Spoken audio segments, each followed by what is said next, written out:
Okay. Okay, so I think whenever you're ready. All right. All right. Hi, everybody. I am so sorry that I am not able to be there in person. This makes me think of back during COVID when I did them from home and the garbage man always came while I was doing my talk. But he just left, so I think we'll be okay. So I hope everybody's okay. Happy October, happy fall, even though it's supposed to be like 100 today. It's not very fall-like, but I love the fall. And today, remember we're getting back to our roots. So last time we talked about proteins. This month we're focusing on fats. Next month must be carbs. So I'm just talking about healthy fats. But even before I get there, let's see. It is October now, so it's breast cancer month. So I would be remiss if I didn't talk about breast cancer a little bit. And so 4 ways to reduce breast cancer risk, and one is more plant foods, like of course you would have expected that. Fruits, veggies, whole grains, beans. If we're not ready for entirely plant-based, at least avoid processed meats and red meats. And it's okay to include soy, which I think is something that is pretty, well, it shouldn't be controversial, but it is. A lot of times people think I can't have any soy because it's associated with breast cancer, but really it's been shown to help, not hinder. And we want to exercise regularly. That helps our immune system. We want to be careful about our alcohol because if we drink too much alcohol, that raises our estrogen levels and can damage our DNA. And it's estrogen that seems to be something that can be at risk for causing cancer. And we want to have a healthy weight because fat cells make more estrogen. I like this gal, Christy Funk. She's a doctor and she is all about taking care of breast, reducing risk. She has a great website that's got all kinds of enlightening information too. So let's let's reduce our risk. Okay, so back to fat. All right. So I put these up here. These were kind of like the worst pictures I could find. But when you think about fat, what do you think about? Are these the things you think about? Take a look at these. Look at that breakfast plate. Oh, is that bangers and mash, I think? And then we got our biscuit or whatever that is with ham in it. We got our burger and fries. We got our loaded pizza. We got maybe good fats. You said, hey, I thought fats were good. Oh, no, fats are bad. What's what? So there are healthier fats, and that's what we want to have. When we have fat, we want to choose the healthier fats. You know, way back in the day, we would tell everybody to have no fat, that there was no fat that was good. And now we know that there's actually some really good healthy fats, but still we want to be careful how much we have because having too much of even the good ones can be dangerous. So we're going to talk about those things. So what do fats do? Why do we even need fats? Because that's why we don't want to have none. Well, we already know that they taste good. Most fats taste really good. They change the texture of foods. They give foods a good smell. They give us calories in the form, this provide energy means calories, 9 calories in every gram of fat. That doesn't matter if it's a good fat or a bad fat, still 9 calories in every gram. So that's over twice as many calories as carbs and protein. Some have good effects on health, others really not so much. So we want to make sure we're careful about the fats that we choose. So where we get fats could be from animals, mostly meat, cheese, dairy products. It could be from plants, vegetable oils, like olive oil, canola oil, and even coconut oil, nuts, avocado, seeds. Those are all sources of fats that are come from plants. And then there's some that are kind of hidden, not necessarily hidden, but you can't really tell that they're a fat. So French fries, a potato is a super healthy food, but then when you drop it in the deep fat fryer and it absorbs all that fat, it changes everything. Pasta dishes, they might be really great. And people say, oh, I can't have pasta because, it's so fattening. Well, it's not really fattening unless we're putting Alfredo sauce on it or loading it with cheese. Baked goods, you can't necessarily see the fat in those. People will say to me, oh, I just love croissants. They're so good, but they're half made from butter. You think, oh, some bread's okay, but croissants loaded with butter. And then salad dressings is another one. And that's one that, luckily for all these, we have really great alternatives. You don't have to use a bunch of fat, and that's usually in the form of oil in our salad dressings. And here, I think in most every potluck, you all make the best salads, and they all have salad dressings that are super low in fat. Oh, I went the wrong way. Sorry about that. So take a look at this plate. We got a little breakfast plate. We got a muffin and bacon and eggs and potatoes and grapes. So I think we know those are good. So which food on this plate do you think has the most fat? I'll give you a sec to think about it. Is it the bacon? Is it the eggs? Hash browns? The muffin? Muffin? Muffin? Gosh, I better change my slide. Good. I think it is the muffin. Let's see. Hold on. Good job. Gosh, my little thing isn't working very good there. Ah, no, there we go. So the bacon has 7 grams per serving. The eggs have 14, so twice as much as the bacon. The hash browns started out as a potato that were really generally no fat at all, and then it absorbed all that fat. And then you're right, it's that muffin. Part of it's because of the size, but talk about hidden fat. You think, oh, that looks like a blueberry muffin. Now must be good for me, but it's got 32 grams of fat. So part of it's the size, part of it is just what we made of it. Maybe we made it out of oil or butter. I don't know. What about bran? Is that a little less? What did you say, bran? Yeah, a bran muffin. Yeah. And not the big size like Costco, but just the regular. It depends on how they make it, but generally, no.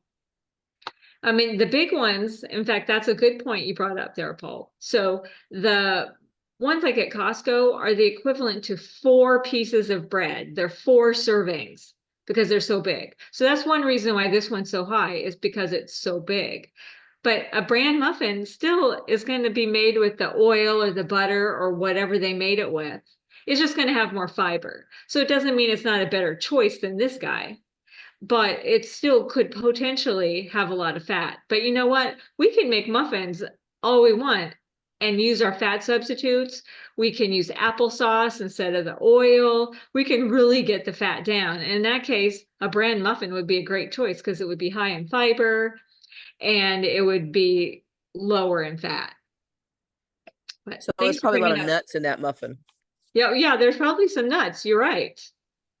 Yeah, you were right. Yeah. It looks kind of good while we stare at it. Okay, let's go to our next one. Let's see. Okay, so there's different types of fats, and we're going to do a little chemistry lesson. Sorry if it's something you really don't care about, but it kind of helps explain things. So some of the fats that are not good for us and that we want to limit or avoid entirely are saturated fat, cholesterol, and trans fats. And we'll have a little slide on these. And then the ones that are considered more healthy, but still 9 calories per gram. And if we have too much of them, they'll generally come with a little saturated fat, are the monounsaturated like olive oil, polyunsaturated fats, omega-3 fatty acids. I'll have little slides on these. So even though they're considered healthier, we still don't want to go too crazy about it. And I think it might have been my last time we talked, my last time I did a lecture, they had done a new study on whole food plant-based eating, either one that incorporated lots more healthy fat, like they did 4 tablespoons of olive oil a day, versus one that just did 1 tablespoon. And they both helped lower cholesterol, and they were both those meal plans were considered to be good, but the one without all the extra fat had more improvement in their cholesterol level.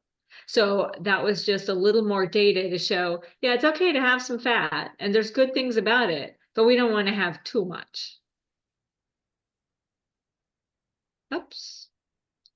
So I just wanted to throw this up too, because last time we talked, we looked at labels, but I never really showed you the label and I feel bad about that. So I'm pulling this one up just so you can see a label, because that's how we're going to see how much fat is in things. So this happens to just show this whole sheet, how the labels have changed. This has been a couple years that 2020, has it been 4 years since we changed the nutrition label? Whew, time flies. So the current label that you will see on products that you have is the label on the top. And it shows, really the most important thing is it shows the serving size. So in this label that we say here, whatever it is, the serving size is 2 scoops. So if I'm going to eat 4 scoops, I need to double all my numbers. Or if I'm only going to have 1 scoop, I need to cut all my numbers in half. And then the way the labels have changed, you can see the difference now is calories are in much bigger letters or font. So we can just take a look really quickly and see that this 2 scoops of this is 150 calories. So it's much bigger than it was.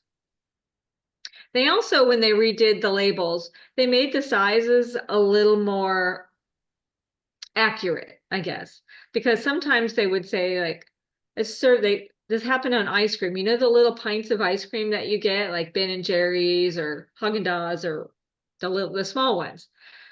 A serving size used to be a 1/4 cup. So that meant or a half cup. So one of those was supposed to last you 4 nights, not, 2 nights or 1 night.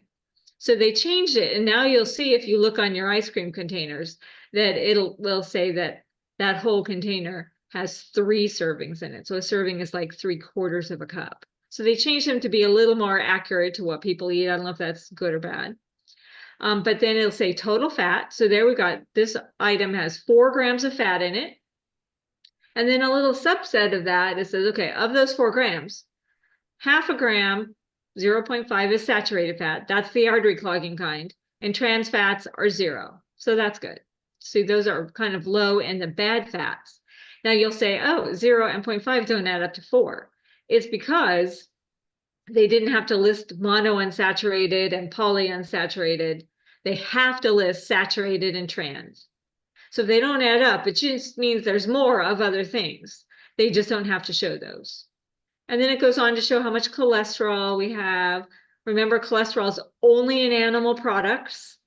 Cholesterol isn't in any plant foods unless they added something from an animal to it. Our liver makes cholesterol. And so if it has a little liver, it has cholesterol in it. It tells sodium, it tells carbohydrates. We'll talk more about the carbohydrates next month when we do carbs. So this one says, okay, 15 grams of carb. And then the little subset of that, 5 of them are fiber, which we love fiber. And then they talk about sugar. And one thing they added, which was great in the new labels, was they added added sugars.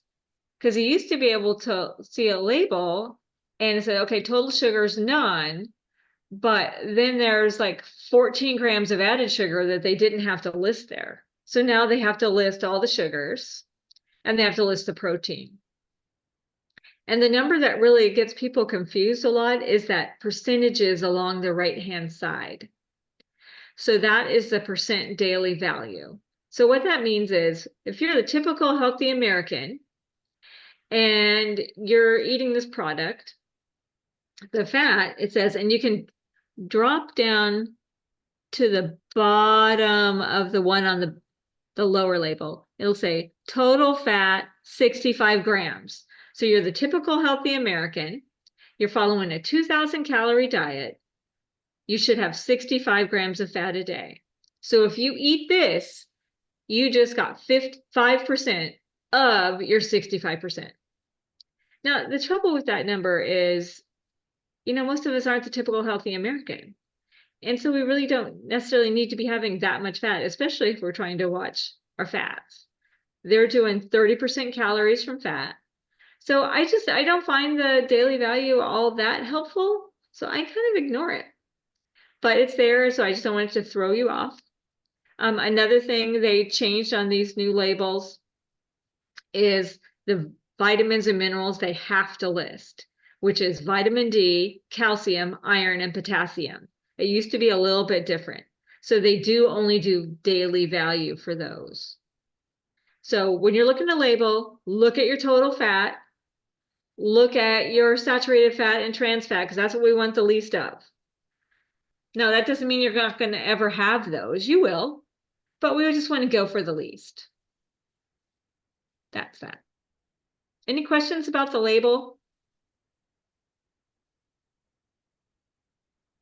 Okay, I'm going to take that as no. Oh, I keep going the wrong way. All right, so here we go. Now we're getting into the chemistry a little bit.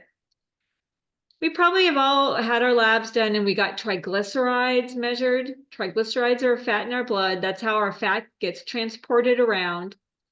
And so triglycerides mean it's got a glycerol backbone. That's the blue part you see on this picture. And then it's got three, that's for three fats hanging off of it.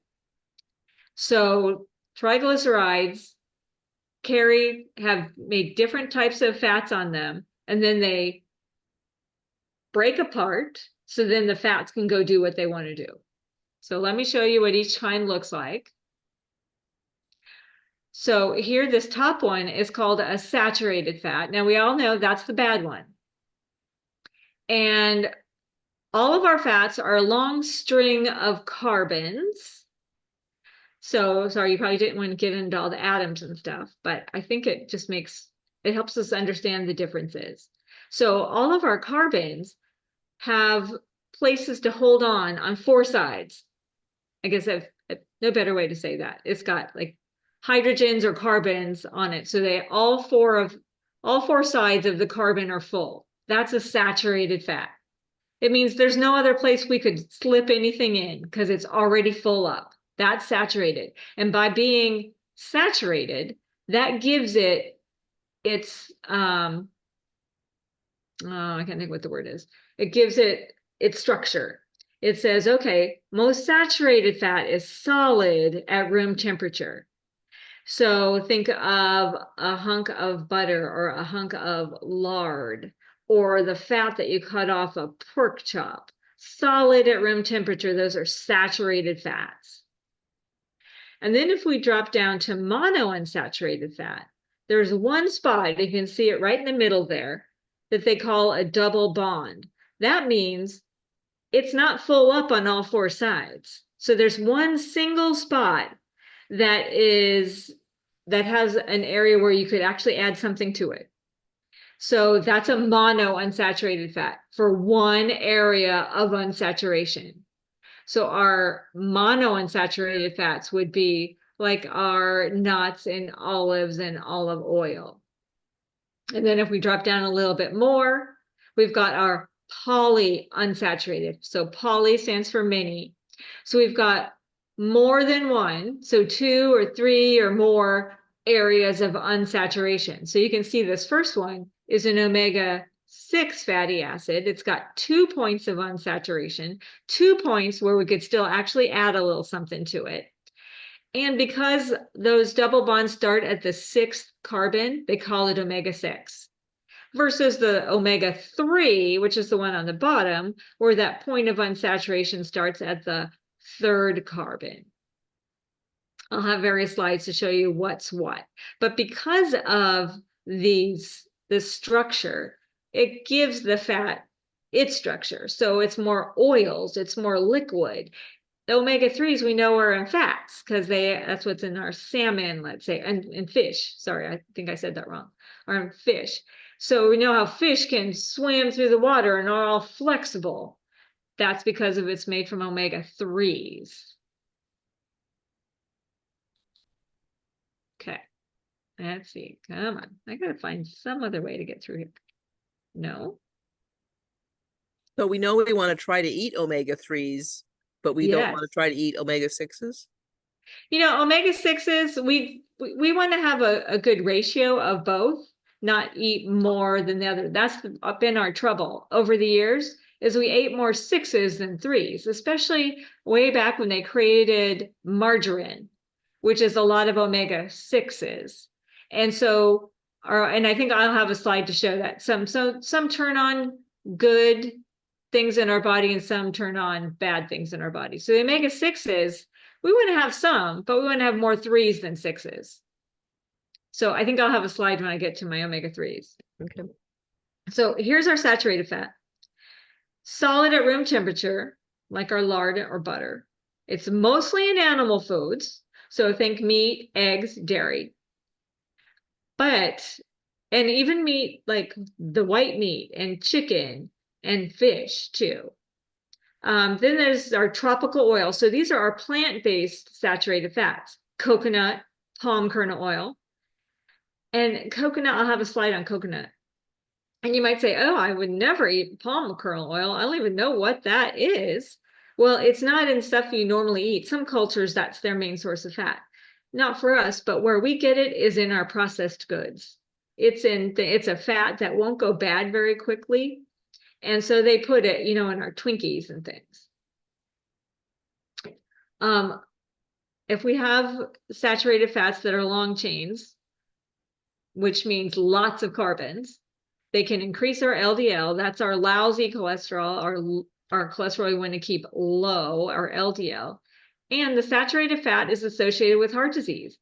And it comes and goes. You'll hear things that, oh no, now saturated fat's okay. But it isn't. We have decades and decades of research showing that saturated fats aren't good for us.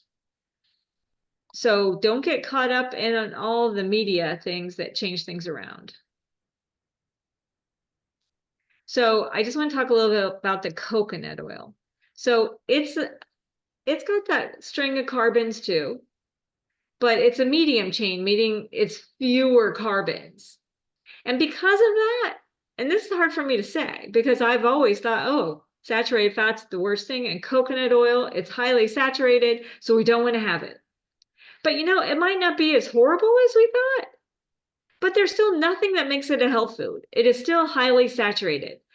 It's a shorter chain, so that might lead to fewer negative effects. It's quickly digested and gets into the bloodstream. It bypasses some of our fat tissues. It's less likely to be stored as fat, but it's still saturated fat. It still will clog our arteries. So we really want to be careful about how much we have. It's got the best marketing team in the world, coconut does. But still, we want to watch how much we have. Which is sad, I know. Because, it's yummy. Here's some common sources of the saturated fats. So these are things we want to limit or not have as much of. So butter.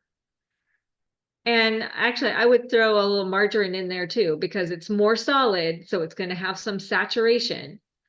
Ground meat, ground sausage, fried meat, steaks. Just think meat in general, saturated fat. High fat dairy like milk and cheese, yogurt, cottage cheese. And it's true. If we have only non-fat milk and non-fat yogurt, it's not going to be as bad because it's not going to have the saturated fat in it. It's still going to have the animal proteins, which tend to be associated with some health risk too. So we still would, even if you say, oh, I really love my milk and I'm happy to do non-fat milk. And that's okay, but the protein has been associated with some health issues too. Egg yolks, so the egg white, as we all probably know, because it's been drilled into us over the years, don't eat the yolk. That's where the saturated fat and cholesterol are. But the egg white is mostly just protein, and that is true. So the yolk has more saturated fat. Fried foods, sour cream, and I should put anything with cream at the end. Sour cream, whipped cream. I can't think of any other creams, but all the creams. Chips, crackers. They usually put that in, they put saturated fat in the processing to put it in the box or the bag so that it will last a long time. It's cheap and lasts a long time. Pizza. Pizza can be really healthy. We've made pizza before, but if we're going to be loading it with cheese and high fat meats, It's going to be high in saturated fat. And then, oh, there's our other cream. I knew there was another one. Ice cream, desserts, candies, all may or may not have saturated fat. It depends on what type it is. But these are the things we just want to go easy on. If we're on a whole food, plant-based diet, a lot of these things aren't going to fit in that plan anyway. They don't come from plants. They're not a whole food. We've processed the heck out of them. So they're really unrecognizable to how they grew or how they were created. How about egg whites only? Okay, so that's a good question, Paul. So egg whites aren't going to have the saturated fat. So true. They're pretty much fat-free. And you think, well, why do I have to be on a whole food plant-based diet then if I could eat the egg whites? But the animal protein has been associated with some health risk, cancer being one of them. So a whole food plant-based diet, we usually still recommend avoiding it. But if that's if that's what we do, like I'm going to do whole food plant-based, but I still want to eat my egg whites, we're going to be okay. You know, it's sometime, maybe next time, I'll just talk about some of the negative science on the eggs.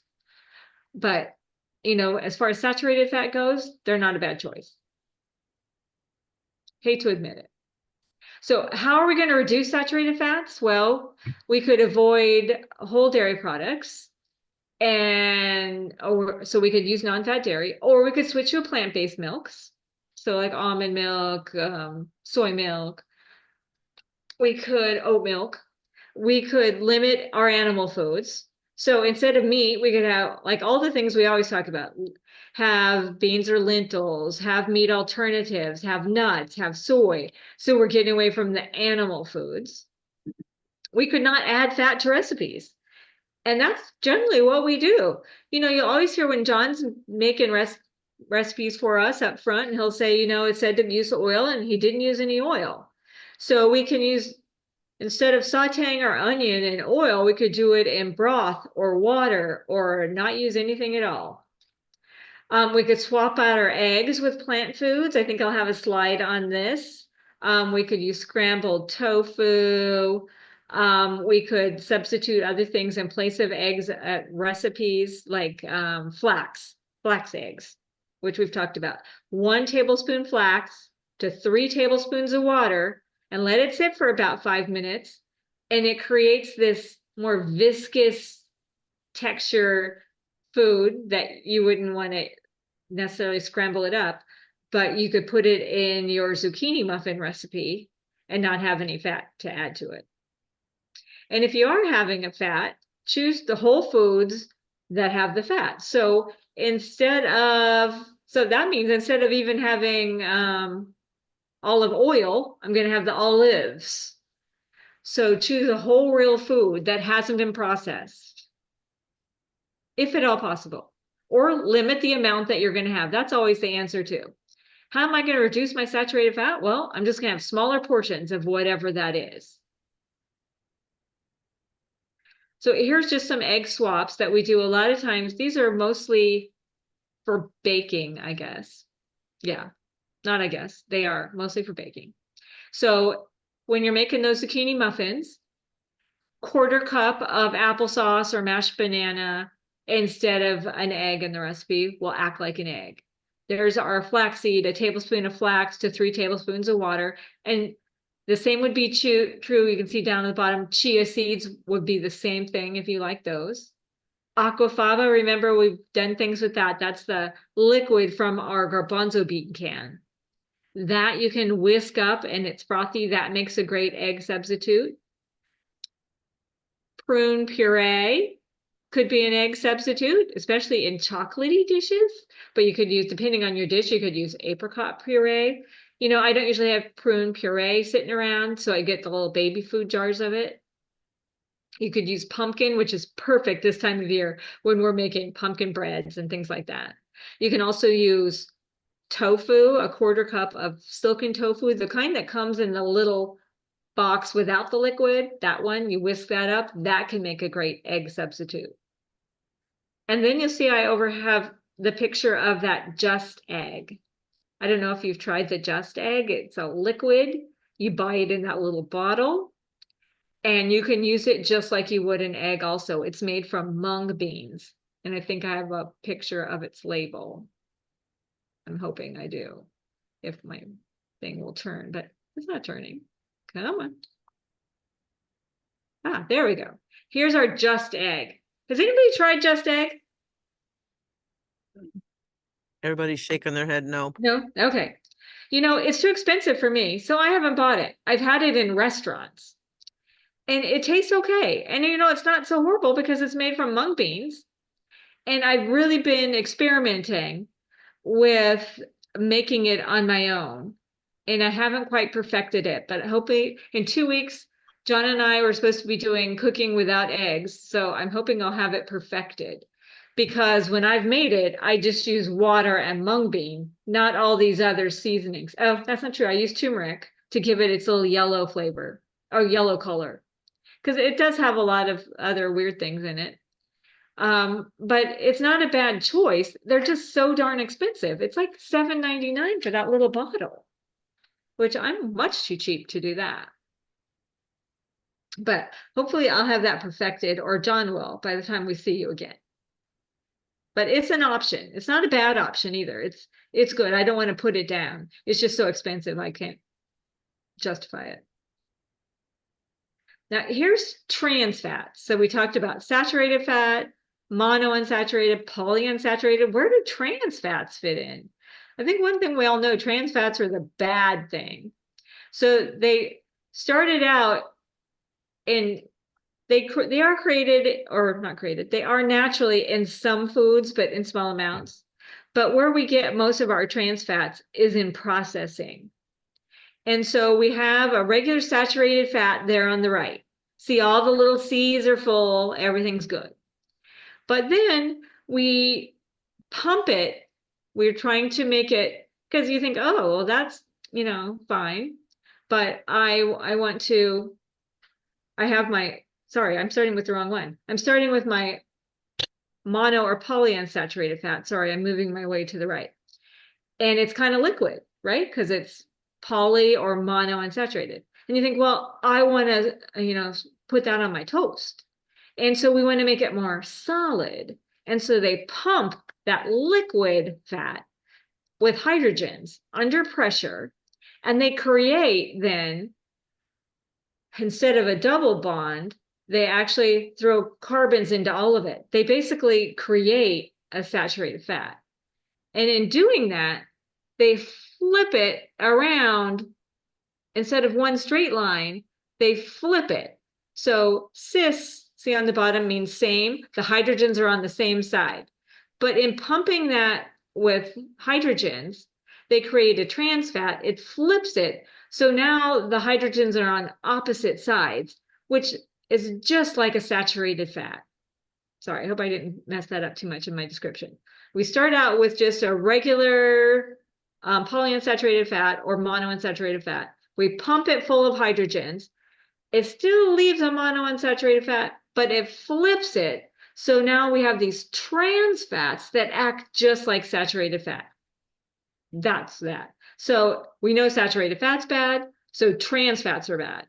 And so back in the, you know, 70s, 80s, when we created margarine and all that to try to be fat-free or better fat, we didn't know trans fats were bad. It wasn't until the 90s that they figured it out and started putting it on labels so we could see when foods had trans fats.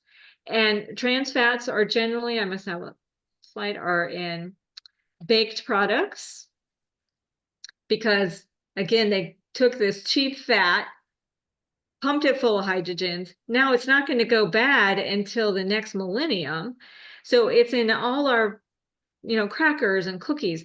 Now that we know trans fats are bad, they're really trying to get rid of them. But we'll still see them now and then on labels, and they'll usually say partially hydrogenated. So meaning they pumped it full of hydrogens, but not completely. And flipped those around so they're trans fats. They're in our hard margarines and shortenings. You know, I don't know about you, I was raised on shortening. And so, and margarine for that matter. So we were just pumping ourselves full of this stuff.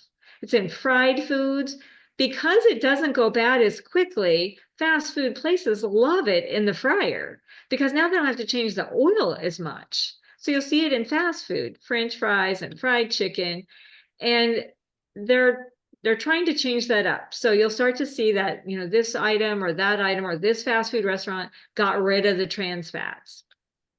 So if you want to see if it's on your label, now they have to list trans fats. But also, if you just look at your ingredients list and you see hydrogenated or partially hydrogenated, that means it's going to have trans fats. And on our labels, I should have said this when we looked at labels, they can still say 0 if it has 0.5 gram or less of that particular food or carb or fat or saturated fat. So that just because it says 0 doesn't mean there's none in there. So we want to avoid trans fats, and you can see where they are. They're in our processed goods. So if we're eating whole real foods, we're not going to have so much of that anyway. And stay clear of fried foods. Okay, so here we go. Our monounsaturated fats. Remember, those are 1 point of unsaturation. That's going to be our avocado, our olives, and our nuts, and the oils that they make. They do seem to be good for our risk of heart disease in small amounts, and they do lower our LDL. But like that recent study showed, if we have too much of even a good thing, it cannot lower our LDL quite as much. Polyunsaturated fats have more than one double bond. It's mostly in plants, except for fish. And it's going to be in our vegetable oils. So think of safflower oil and sunflower oil and soy oil. So think of the S oils. Soy, nuts and seeds are polyunsaturated fat, and these tend to be associated with improved heart health too, in moderate amounts. That's the key. If we're going to eat this stuff, it should be in moderate amounts. Oh, I think I'll go right. There's unsaturated fat. So there's our polyunsaturated, those oils, safflower, sunflower, corn oil, and soybean oil. That's what you see a lot of times on your packaging, nuts and seeds. And then our monounsaturated, you see olive, peanut, canola, and then nuts and seeds and avocados. Still, both of these can be healthy, but we don't have too much of them. That's the secret. Gosh, I'm having trouble with my little roller. It's not rolling. Come on. Oh, there we go. Here's some unsaturated fats are nuts and seeds. Super healthy. And you know, this is something that's really changed over the years because we used to say, oh, no nuts and seeds that are so high in fat. But now we know that they actually have good health benefits. Nuts and seeds are really great, but in moderation. So have a serving a day or multiple servings of smaller amounts, 2 to 4 tablespoons is a serving. That's quite a bit. They have these plant stanols and sterols in them, which have been shown to help lower cholesterol. So we love that, but they are high in calories. So if we're eating that big Costco jug of nuts and we're just sticking our hand in it every night, we end up with a lot more calories and a lot more fat than we want. So always watch your portions. You think I will ever be able to go forward? There we go. Here's our omega-3s. These are associated with improving heart disease risk too. And not so much because of the LDL, like lowering our LDL, but because they help reduce risk of clotting. So they're also good for our brain health. They lower our triglycerides. They recommend around 250 milligrams a day from a plant-based. And our omega-3s, sometimes you'll hear them called EPA and DHA. And so they're actually recommending a supplement of this for brain health if we don't think we're getting enough food. And so our fish sources, it's not all fish. It's the fatty fish, salmon, lake trout, mackerel, tuna, sardines. So you might say, oh, I thought tilapia was good for me. Well, it just doesn't have omega-3s. But our plant sources would be like our walnuts, our canola oil. There's our ground flax, chia and hemp seeds, and flax oil. So those are where we're going to get it from plants.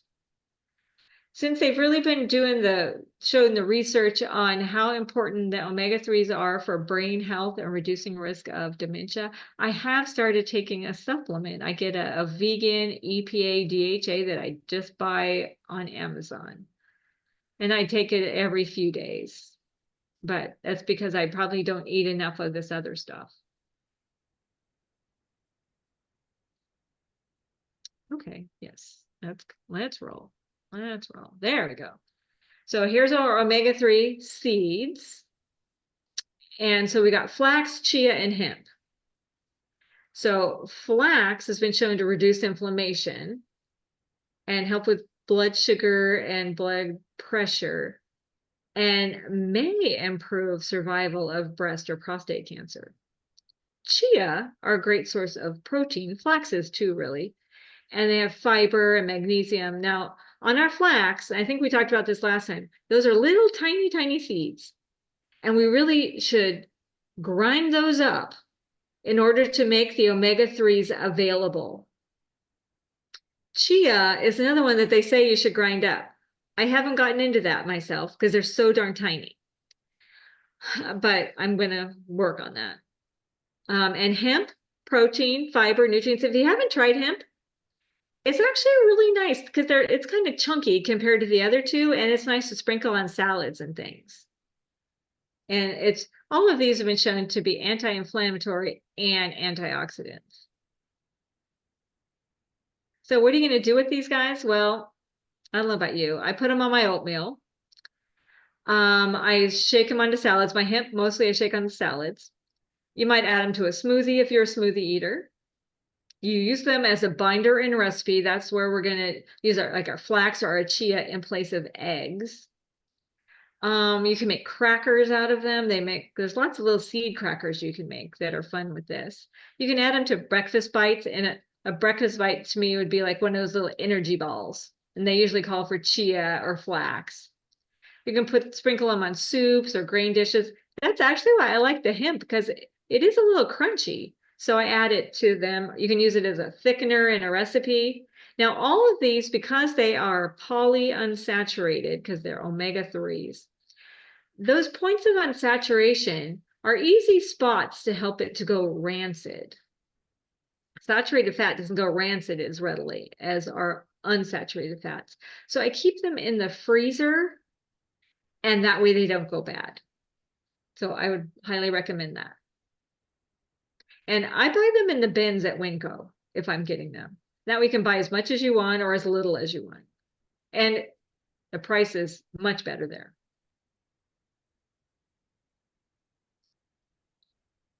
Okay. I wonder why I don't roll. There we go. This just shows the various kinds of fat and the breakdown of saturated, polyunsaturated, and monounsaturated within them.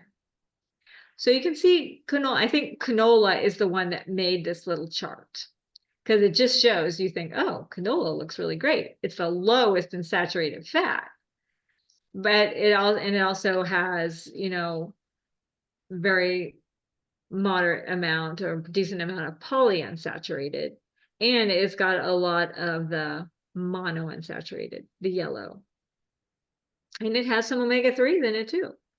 So you can go down, let's look at your flax. We know that's an omega-3. So that's very high in the omega-3 fatty acids. Look at our olive oil. It's moderate in the saturated fat, but also very high in the monounsaturated fat. So take a look at lard, supersaturated, palm oil, coconut oil, that is loaded with saturated fat, with very little mono. So this is just to show you the difference between all of them, and also to show that when you have one food, it's not just saturated fat or not just monounsaturated fat. You get various things. So that's why, even though nuts are a great source of a healthy fat, if you're eating that whole jar from Costco, you end up with loads of saturated fat. So we need to watch our portions.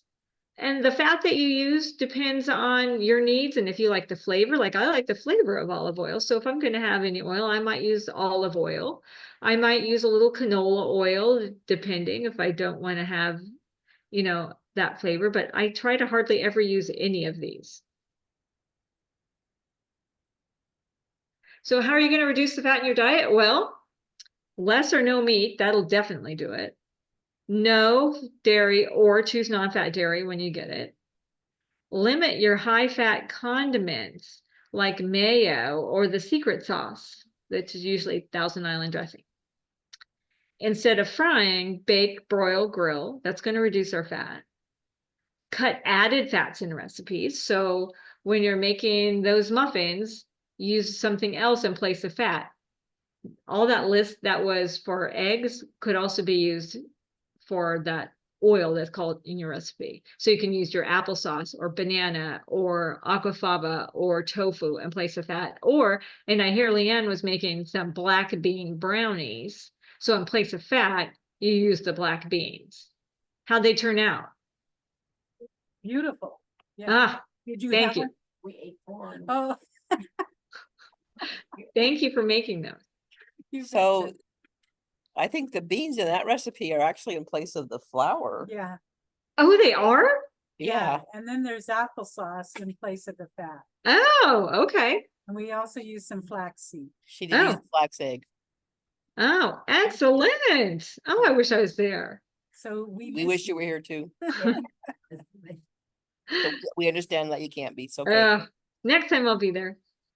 Let's see, reducing your fat, you could swap the high fat toppings for low fat or plant sources. So instead of sour cream, John makes that amazing cashew cream, and he makes a sour cream out of that or cream cheese.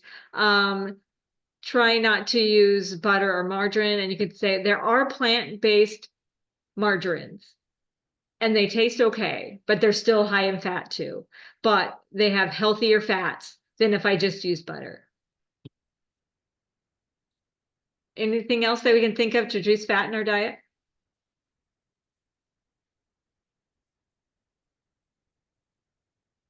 No, take that as a no. Oh, we did that. Dang it. Sorry about that. Okay, so here's the bottom line. You're going to choose healthy fats when you can instead of unhealthy fats. So we're going to have nuts and seeds in moderation, avocado in moderation, olives, plant oils in moderation. And we're going to limit the saturated fat and trans fats. These are ones that have been shown to help clog our arteries and raise our cholesterol. Animal foods, processed foods, fast foods. I guess that is the bottom line. That says it all. So what would you do? Thinking about all the things that we listed on the, you should limit list. Is there anything right now that you could eat less of or that you could substitute with a healthier version? Or how will you use some healthy fats? Will you sprinkle some nuts and seeds on your cereal or your salads or your bowls? Will you try cashew cream instead of other things to thicken soup? Will you switch to plant-based milks? We use flax for an egg replacer, which I think is one of the easiest things to do, and nobody knows the difference. So I encourage you to make a goal today of one thing you think you might be able to change. Or either it doesn't mean take away, it could be that you're adding. So I used to only do flax in my oatmeal, just flax. And now I'm starting to do a little flax and a little chia, so I can get a little variety. That's been my new thing I've been trying. Drink more water. Drink more water. That's right. Thank you. Leanne is always reminding me we got to drink more water. So our dish today, I had an enchilada dish. Leanne, do you want to talk about your dish?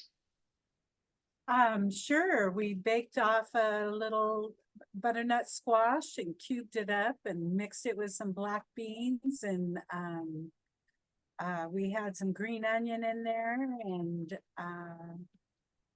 rolled them up in some corn tortillas with mozzarella plant-based cheese.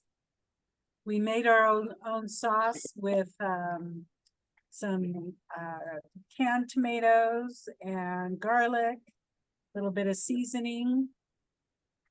To be delicious. Okay, it sounds amazing. So I had planned on making this recipe too. So I just added some things here to say like how that dish that Leanne just made swap things out. So butternut squash and beans instead of meat and cheese that you traditionally find in enchiladas. You add veggies and you saute. If you're going to cook those veggies first, you saute them in water instead of oil. Beans and veggies add tons of fiber, so you're going to be drinking more water too.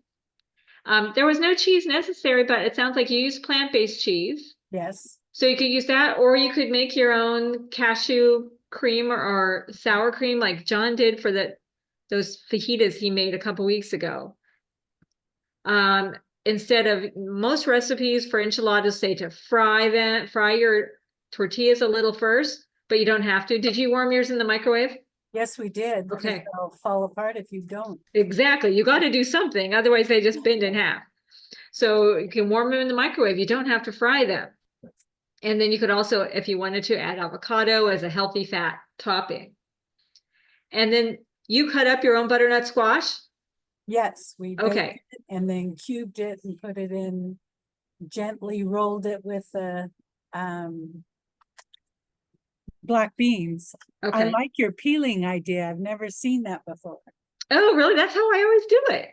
Oh, that's so funny. That's a So good I idea. I put these in here because people are kind of intimidated by the butternut squash. And if you don't want to mess with any of that, you can buy it already cubed or frozen and already cubed. So you don't have to deal with this, but it's cheaper this way.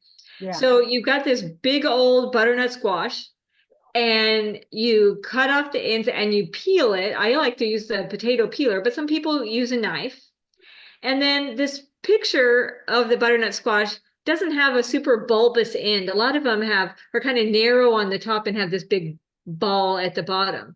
And the ball is where your seeds are. So I like to cut it there, cut it in half after I've peeled it. And come on. Oh, there we go. And so then see the bulbous part, you just scoop out the seeds of that part. The other part doesn't have seeds. And so then you just slice them into little planks, and then you cut your little planks into little chunks, if I can get this to move. Come on, there we go. So doesn't this look like string cheese? Did you chunk it before you baked it? No, I baked it and then Baked it whole. baked it half, cut it in half, baked it the inside down. Uh-huh. And the last 5 minutes, I put a little water in there just to steam it. And then I cubed it right inside the peelings. And then Excellent. just scooped it right out. Oh, that's a great idea. I love that. We should I have love videoed that. that. And I love that about the winter squash too, that you can just cut them in half and stick them in the oven, cut side down, just like Leanne said. You can also just stick them in the microwave, just poke some holes in them first, and that softens them up. And if they're a little hard to cut, because sometimes people don't want to use them because it's so hard to cut through, so the microwave will soften them up a little bit. So thank you, Leanne. It's very educational. And so I guess that's me. Happy fall. So hopefully next time I see you, which I will be there in 2 weeks, John and I are going to do something on no eggs. John, are you there? Is he there today? He's not here today. I don't know where he is. Oh, okay. Well, he and I will work out something. Okay. And so happy fall. And I'm so sorry I missed you. I'll look forward to next time. All right. Thanks for coming. Thank you. And thank you, Leanne, for all the great cooking and all the ideas. And Riley helped too. Riley's Oh. a wizard in the kitchen too. He is. Thank you, Riley. Okay, I'll see you guys in 2 weeks. All right. Thank you, Debbie. All right. All right. Bye. So where's the record?